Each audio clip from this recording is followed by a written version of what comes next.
To mark the occasion of May Day, the United Forum of Bank Unions organized a seminar at the Agartala Press Club. The event was attended by leadership and members of the forum. প্রতিনিয়ত আমাদের update রাখতে হবে, না হলে এই পরিবর্তনশীল banking এ আমরা কিন্তু বুঝতেও পারবো না কখন। Sanjay Datta, the United Forum of Bank Unions of Tripura State Committee, briefed media on the significance of May Day, noting its observance in India as Labour Solidarity Day since 1919. He highlighted that despite the revocation of its public holiday status in 2018, the forum remains committed to observing the day to uphold the principles of workers' rights and solidarity. আপনারা সবাই জানেন আজকে সারা বিশ্বের শ্রমিকদের একটা important দিন, একটা গুরুত্বপূর্ণ দিবস। সারা পৃথিবীতে, সারা দেশে এবং আমাদের রাজ্যেও আজকের এই দিবসটি অর্থাৎ মে দিবস, পয়লা মে সারা ভারতবর্ষের পৃথিবীর সাথে সারা ভারতবর্ষের সাথে আমাদের রাজ্য শ্রমিক মেমোরিটি দিবস হিসাবে আমরা পালন করি। তারই অঙ্গ হিসাবে প্রত্যেকবারের মতো এবারও United forum of bank employees Tripura রাজ্য কমিউনিটির ডাকে আমরা আজকের এই প্রেস ক্লাবের নিচতলায় ফ্লোরে আমরা আজকে মিলিত হয়েছি। ইউনাইটেড ফোরামের ডাকে সমস্ত ব্যাংক কর্মচারী আধিকারিকরা এখানে মিলিত হয়েছেন।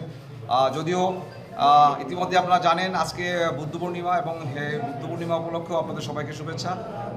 আমাদের আগে এই 2018 সালের আগ পর্যন্ত এই মে দিবস উদযাপনের জন্য শ্রমিক দিবস হিসাবে সরকারিভাবে ছুটি থাকতো, কিন্তু 2018 সাল থেকে এই মে দিবসের ছুটিটা বন্ধ করে দেওয়া হয়েছে।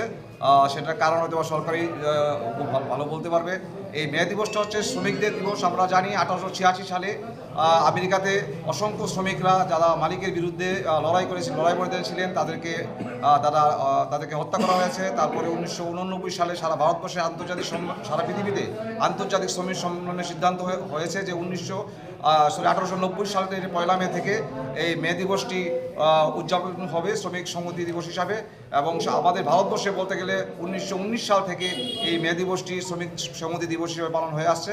আগে আমাদের যে পূর্বসূরীরা যে দাবি রেখেছিলেন যে 8 ঘন্টা কাজ, 8 ঘন্টা বিনোদন, 8 ঘন্টা বিশ্রাম, শ্রমিকদের সেই দাবিকে মান্যতা দিয়ে সারা পৃথিবীতে যে বিভিন্ন কারখানা, বিভিন্ন অফিস আদালত চলছিল। এর আগে আমাদের যে ইতিহাস বলে যে শ্রমিকের কীভাবে বর্বরোচিত আক্রমণ শানিত হয়েছে মালিক পক্ষের দ্বারা, এবং সেইটাই আমরা দেখতে পাচ্ছি ভারতবর্ষে আমাদের 29টি যে শ্রম আইন ছিল, এই শ্রম আইনগুলিকে অ্যামালগামেট করে এগুলিকে 4টা শ্রম কোডে পরিণত করা হয়েছে, যাতে আগামী দিন শ্রমিকরা ধর্মঘটের রাইট থাকবে না, শ্রমিকদের কথা বলার রাইট থাকবে না, এবং যখন তখন তাদেরকে ছাঁটাই করা, এবং অনিয়মিত কর্মচারী বেশি করে নিয়োগ করা, নিয়মিত কর্মচারী নিয়োগ কম করা, এগুলির বিরুদ্ধে যে আমাদের সমস্ত শ্রমিক শ্রেণী সংগ্রাম করে চলছে, লড়াই করে চলছে।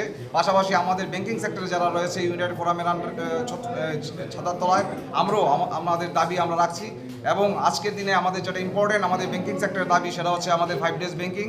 এবং অবশ্যই আপনারা জানেন আমাদের যে পারফরমেন্স বেস ইনসেন্টিভ যেটা রয়েছে PLI, সেটা নিয়ে আমাদের দীর্ঘদিনের একটা লড়াই চলছে। 2023 সালে যে জয়েন্ট নোট বা বাইপার্টার সেটেলমেন্টে কথা হয়েছিল সমস্ত মেসেঞ্জার টু আমাদের স্কেল 7 অফিসার সবাইকে 15 দিনের, বছরে মাত্র 15 দিনের যে স্যালারির উপর ভিত্তি করে আমাদের ইনসেন্টিভটা দেওয়া হবে।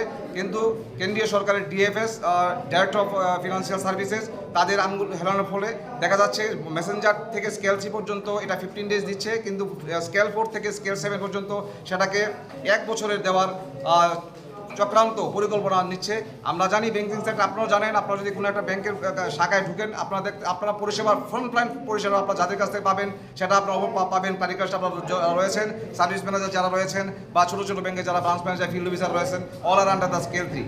আমরা যদি অফিসারদের ক্যাটাগরি ধরি বা ক্লারিক্যাল ক্যাটাগরি ধরি, আমাদের যদি সমস্ত ব্যাংকিং সেক্টরে 8 লক্ষের মতো কর্মচারী আধিকারিক আছে, তার মধ্যে দেখা যাবে প্রায় 7.5 লাখ কর্মচারী আধিকারিক রয়েছে ফ্রম মেসেঞ্জার টু স্কেল 3। তো সেই যে বৈষম্য এনে আমাদের মধ্যে একটা ডিভাইড অ্যান্ড রুল তৈরি করে আমাদের যে ব্যাংকিং সেক্টরটাকে ছত্রভঙ্গ করার যে চেষ্টা কেন্দ্রীয় সরকার করছে, তার বিরুদ্ধে আজকের দিনে আমাদের সেই প্রতিবাদ আপনাদের মাধ্যমে আমরা জনসমক্ষে রাখতে চাই। এবং আগামী দিন ইউনাইটেড ফোরাম আরও বৃহত্তর আন্দোলন যাবে, এবং অলরেডি আমাদের কিছু এজিটেশন চলছে যে আগামীকালকে আমাদের বেজ ওয়ারিং আছে, এবং নেক্সট যে সানডেতে আমাদের ব্ল্যাক ড্রেসেস ওয়ারিং আমাদের প্রতিবাদ কর্মসূচি থাকবে। এবং অবশ্যই আগামী কিছুদিনের মধ্যে হয়তো আমরা আবারও স্ট্রাইক করে ইউনাইটেড ফোরাম যেতে পারে আমাদের দাবি দাওয়া লড়ে।